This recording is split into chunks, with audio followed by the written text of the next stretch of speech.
Welcome to Talking Points. I'm Esme Murphy. The city of St. Paul is standing firm, refusing to pay a ransom to get its data back. The city is also not disclosing what dollar amount is that ransom demand for. A new Minnesota law this year requires public agencies, including governments and law enforcement agencies, to report cyber attacks within the first 72 hours. The new law also requires that starting in 2026, the state compile an annual report cataloging attacks, a report that will go to the governor and to the legislature. The goal is to streamline reporting to help identify risks and keep them contained and from spreading.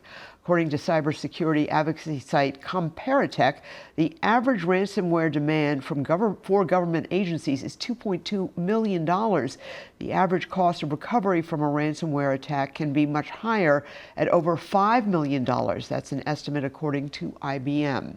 To help us sort through all of this, the world of cyber warfare and local governments and more, I'm joined by Craig Sixta. He's the Chief Technology Officer for Element Technologies.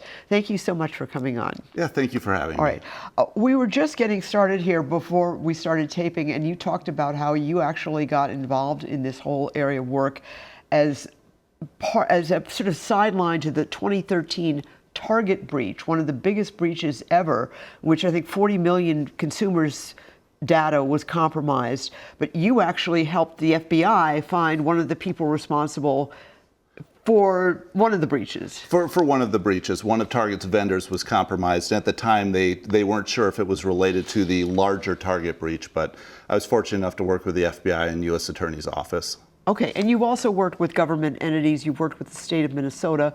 One of the ways you worked with the state of Minnesota is that they were concerned about safeguarding their 911 system. Can you explain what the concern was? Yeah, the concern was there's about 100 911 call centers in the state, and the concern was if one was compromised, which is highly, highly unlikely, but if that were to happen, how do we protect the other 99 call centers so that they don't get compromised? And so I worked with my team at Element, and we designed a solution to protect the call centers from each other. All right. That is one of the things in the St. Paul breach that I think everybody breathed a sigh of relief, especially citizens who live in St. Paul, is that the 911 system was not compromised.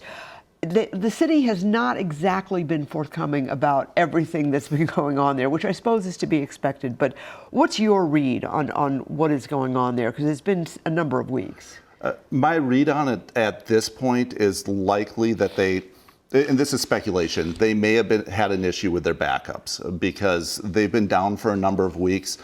Normally in a ransomware event, even a large-scale one, you determine where the attack happened, the time it happened, and then you're able to restore systems from before that time. And the fact that they weren't able to do that, I suspect that may have been the problem, but I want to caveat, I'm always very sensitive to the fact that victims shouldn't be blamed, they should be helped, and in this case, St. Paul is very much a victim, and so I'm always hesitant to point fingers at this point. Well, did they do something wrong? Were they not on the ball?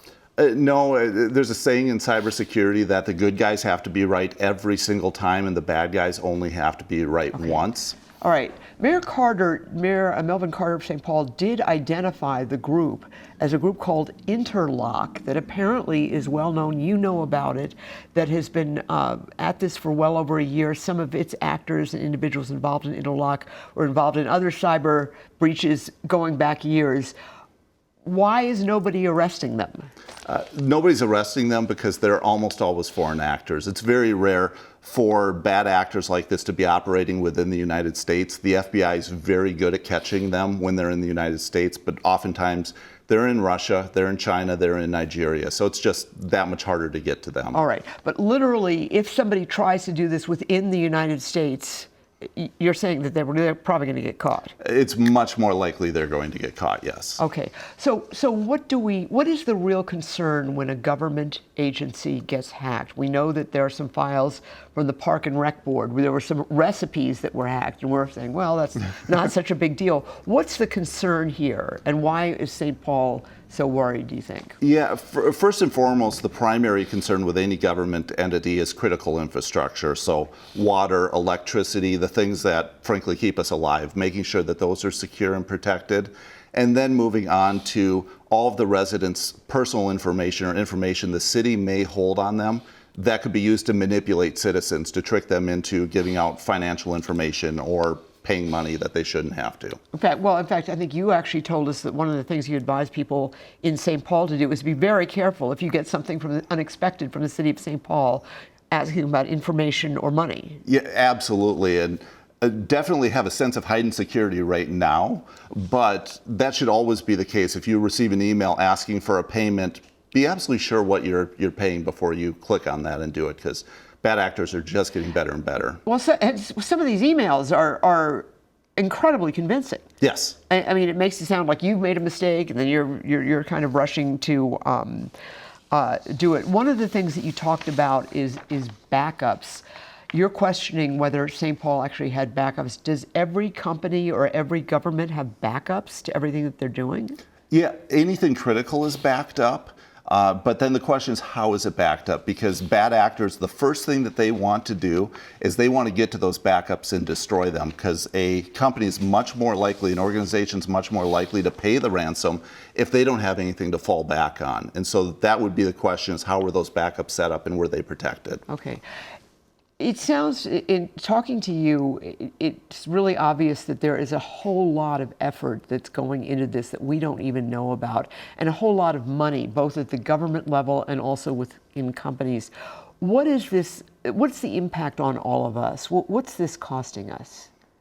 It's costing us billions. I mean, literally billions. The amount organizations, every company spends on cybersecurity grows every single year. And I'm part of that industry. I enjoy it, but it would be a wonderful time if I didn't have to do this and companies were just secure, but it's not the case. Okay, we've all been sort of hearing and seeing just the amazing developments with AI. I guess this is one of the frightening layers on this, is that the bad guys have AI too. Yes. What worries you about that? What worries me about that, especially in Minnesota, we're known for being friendly and helpful, but scammers are using AI to fake emails, voices, and even videos now to pose as your boss or your best friend. And so before you get or act on a message from your boss or your best friend, think about what they're asking and maybe shoot them a text or call them on a number you actually know to make sure it's real, because it used to be a year ago we'd say, yeah, really, you can fake a voice or a video? Highly unlikely. Now we know it's you can. Easy. It's very easy. And just what we're doing right now, we're sharing our voices. The latest stat is it takes 10 seconds of a person's voice to get a decent fake out of it. If we're talking for 10 minutes, that's all the bad guys need. All right. How many governments, St. Paul is saying they're not going to pay the ransomware. They're 2,000 of their 3,200 employees have redone their passwords. They're kind of going back to the basics. They're getting rid of information. How many governments actually pay the ransom, or government entities? You know, I don't know the answer to that. A lot of times when an organization pays the ransom, they don't want to share that they paid the ransom. I haven't explored it specifically. Do ransoms get paid? Absolutely, they get paid. And it's a tough world we live in, where for any organization, if the choice is going out of business or paying a ransom, you're going to pay the ransom. And that's why backups are so critical, is so you don't have to pay that ransom. And so ransoms are getting paid, which of course encourages more of this. Correct, yes. Okay. And in terms of, getting at these larger actors overseas, is that just sort of a black hole? I mean, is there any way of advancing that, or are we just... No, the FBI does a really good job collecting information, and so any time that an organization is hacked, they should be reporting to the FBI, we got hacked, here's the information we know.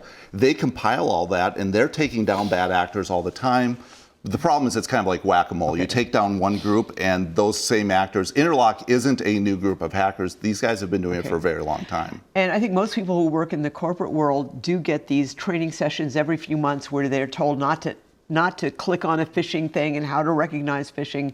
You're saying it really is that simple, that even this thing in St. Paul or any one of these enormous breaches could have just started with something that little. Yes, 9 out of every 10 breaches that we work at Element, maybe even more than that, start with a business email compromise, somebody clicking on something. One business email. One business email, and that's the gateway. That's not to say that there aren't other ones, but this is by far the most common, is email's the gateway for bad actors. All right. Well, I guess we'll have to keep checking in with you because it's obviously an evolving field, one that I suppose has a lot of job openings for trained people. The more job openings than we could, there's a lot. Okay. All right. Well, Craig Sixta, thank you so much. I really appreciate it. Thank you so much. And that does it for this edition of Talking Points. Please reach out to me with comments and suggestions at esme@cbs.com. Thank you so much for watching. I'm Esme Murphy, WCCO News.